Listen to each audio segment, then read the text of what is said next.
साथियों, आजकल कलयुग में बहुत सारे साधु संत हैं, महात्मा हैं, संत असंत हैं, बहुत सारे देवी देवता हैं।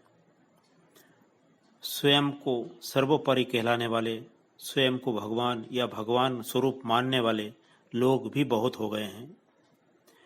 इस स्थिति में यह तय करना बहुत कठिन हो जाता है कि इस भौतिक युग में हम किसकी पूजा अर्चना और आराधना करें। सर्वप्रथम तो यह है कि हमारे धर्म शास्त्रों में, वेद पुराणों में अवतार को ही भगवान माना गया है, अवतार की ही पूजा की गई है।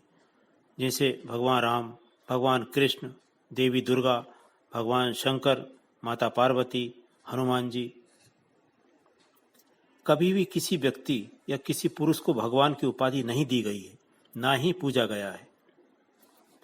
हमारे देश में एक से बढ़कर एक तपस्वी, ऋषि, मुनि, महात्मा पैदा हुए हैं और वर्तमान में हैं।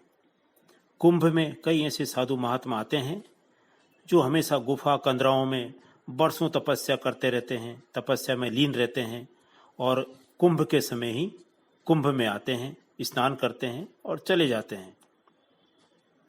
परंतु वे अपने आप को कभी भी भगवान कहलवाना पसंद नहीं करते, ना ही पूजा करवाना पसंद करते हैं, ना अपेक्षा करते हैं। फिर भी हम इतने बड़े बड़े संत महात्माओं को छोड़कर तथाकथित कलयुगी व्यक्तियों की पूजा करते हैं जिनका शास्त्रों में कभी कोई वर्णन नहीं है। गीता में भी कहा है,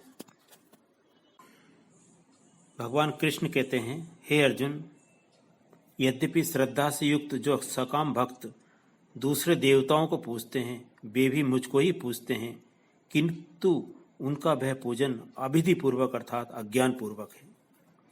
क्योंकि संपूर्ण यज्ञों का भोक्ता और स्वामी भी मैं ही हूँ, परंतु वे मुझ परमेश्वर को तत्व से नहीं जानते, इसी से गिरते हैं और पुनर्जन्म को प्राप्त होते हैं। भगवान कृष्ण कहते हैं कि देवताओं को पूजने वाले देवताओं को प्राप्त होते हैं, पितरों को पूजने वाले पितरों को प्राप्त होते हैं, भूतों को पूजने वाले भूतों को प्राप्त होते हैं और मेरा पूजन करने वाले भक्त मुझको ही प्राप्त होते हैं, इसलिए मेरे भक्तों का पुनर्जन्म नहीं होता। सोचिए, मनुष्य जन्म कितना कठिन है, कितनी मुश्किल से प्राप्त होता है और हम अन्यंत्र लोगों की पूजा करके अपना जीवन व्यर्थ कर देते हैं और कोई लाभ नहीं मिलता। सोचिए, जिस व्यक्ति की आप पूजा करते हैं, जो कि अवतार नहीं है, और अंत समय आपके घर में किसी का अंत समय हो या स्वयं का हो, तो आप किस देवी देवताओं का स्मरण करना चाहेंगे? कोई अवतारी पुरुष का, अवतारी भगवान का स्मरण करना चाहेंगे या तथाकथित कलयुगी पुरुष को, जिसको आपने भगवान समझ रखा है, किस का नाम लेना चाहेंगे? नाम तो आप राम और कृष्ण का ही लेना चाहेंगे, लेकिन जब जीवन भर दूसरे लोगों की आपने पूजा की है, मनुष्य रूप में अन्यंत्र लोगों की पूजा की है, तो राम और कृष्ण कैसे याद आ सकते हैं? क्योंकि जीवन भर जिसकी आप मानते हैं, जिसको पूजा करते हैं, अंत समय वही याद आता है।